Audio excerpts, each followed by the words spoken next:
Hello. In my presentation today, I'd like to focus on some 19th century tokens that are popular among collectors today that likely have rather shady origins among coin collectors of the late 19th century who wanted to pass them off as legitimate and rare pieces for their own profit. In 1894, Pierre-Napoléon Breton published a catalogue of Canadian coins and tokens that continues, even to this day, to influence the way people collect Canadian 19th century tokens. Even though there are more current catalogues, many collectors try to obtain one example of each token that Breton included in his book. However, many of the tokens he lists, especially ones issued or supposedly discovered in the early 1890s, are either fantasy tokens struck for no purpose other than to sell to collectors or are outright frauds. In 1891 and 1893, the renowned Canadian numismatist R.W. McLaughlin presented two lectures to the Numismatic and Antiquarian Society of Montreal on the recent outpour of these fraudulent tokens perpetrated by some of his fellow numismatists. These later appeared in Canadian Antiquarian, the publication of that organization.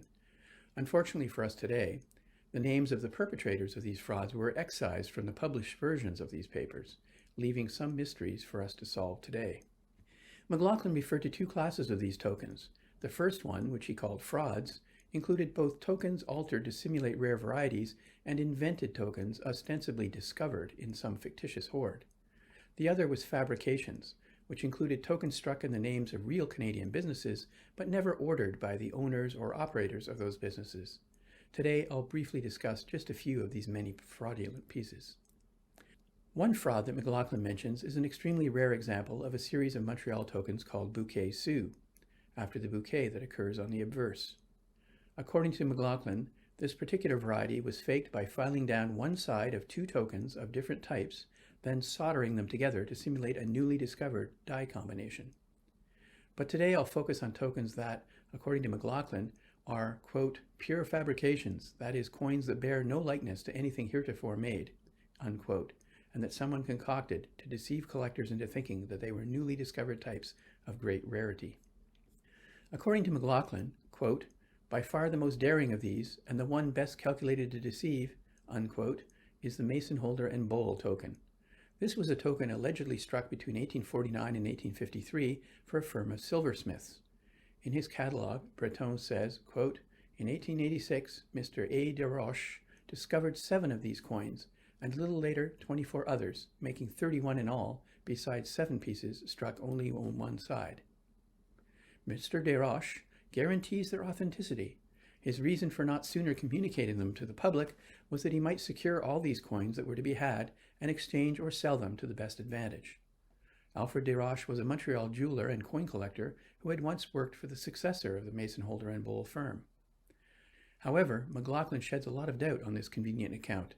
When Mason Holder died in 1862, McLaughlin says, quote, his workshop was broken up and his tools and plants sold at auction. It was in a drawer in one of these lots that 5 of these coins, according to report, were found.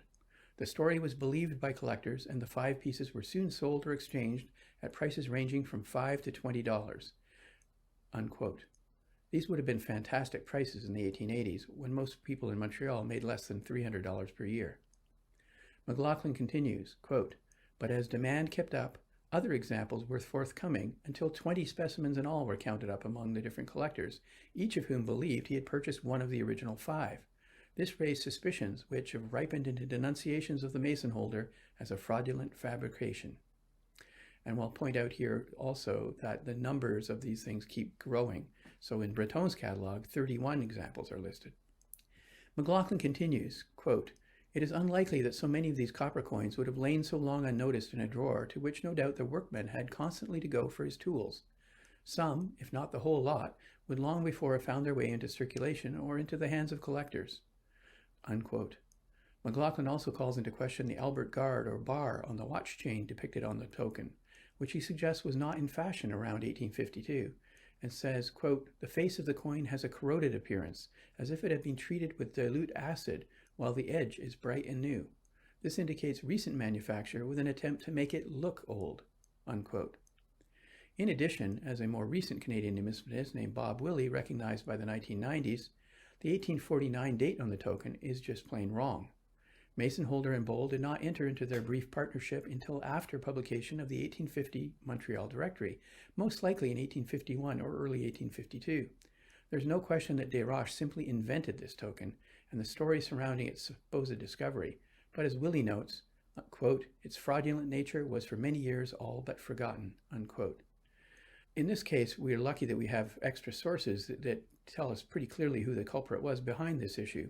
But there are other tokens issued around the same time for which we have to make some intelligent speculations. For example, McLaughlin mentions a token, allegedly for a Quebec City saloon, that seems to have a similar story. Only a few weeks ago, he says, quote, what was represented as a rare old check was reported to have been found at Quebec. This check purports to have been issued at Quebec 50 years ago by a hotel keeper named Baquet, but as there are suspicious circumstances surrounding its discovery, and as it appears to be a lead cast, it has been classed as a fraud, unquote. Breton, by contrast, presents it in his catalog as genuine, saying, quote, it was unknown to collectors until a hoard came to light in 1892, unquote. However, there are good reasons to agree with McLaughlin in this case, and some reason to suspect that the perpetrator was a Montreal numismatist and dry goods merchant named Joseph Olivier Marchand. Not only did Marchand issue his own numismatist cards and tokens for his business, called Garot et Marchand, Breton tells us that he was responsible for some other concoctions, including bread tokens supposedly for the Comartin bakery, and tokens, like this one shown here, for the Tellier Vinegar Company. Notably, the Baquet Saloon token immediately follows these Marchand concoctions in Breton's catalog, indicating that Breton probably associated it with Marchand. As McLaughlin points out, the Baquet token is cast in lead, or at least a high lead pewter, and notably, Marchand's Tellier vinegar tokens appear to be made of the same alloy. In addition, Marchand is almost certainly responsible for another fraud issued too late for inclusion in Breton's catalog, consisting of crude lead tokens allegedly issued in 1823 by Marchand's own grandfather, Edouard Marchand, a tanner who once lived in a small town in Quebec. These look way too new, even today, to have circulated in the 1820s. In the second paper, McLaughlin focuses mainly on what he calls fabrications instead of outright frauds. Some of these, he says, quote, were not intended to deceive, but to be sold on their own merits to omnivorous collectors, unquote, such as multiple varieties of metals created by mulling dyes and bar checks that were never actually used by the bars named on them. The process for creating them and excusing their sale to collectors was, McLaughlin says, quote, to get the permission of a trader to put his name on a check, leave them in his possession for a day or two, and then sell them to collectors as great rarities, unquote. One example of this type of deception that McLaughlin mentions is a bread check, ostensibly struck for the Phelan Bakery. Breton identifies the issuer in this case as Montreal Police Sergeant Alfred Desjardins, who was also a coin collector. Breton claims that Desjardins ordered these on behalf of Mr. Phelan, but McLaughlin provides a more plausible account, saying, quote, it was designed by a collector for sale, not to be used in trade for the purpose mentioned on the piece, unquote. In fact, Desjardins was bold enough to put his initials AD on the token.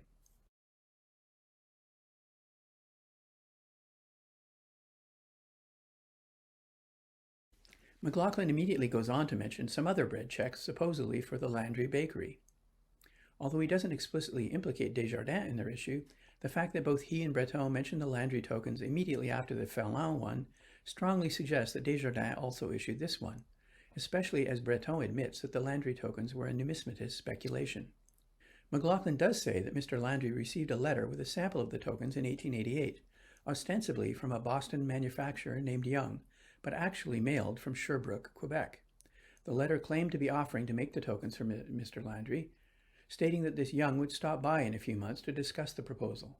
However, no such person ever showed up, and McLaughlin was unable to find such a person in the Boston directories.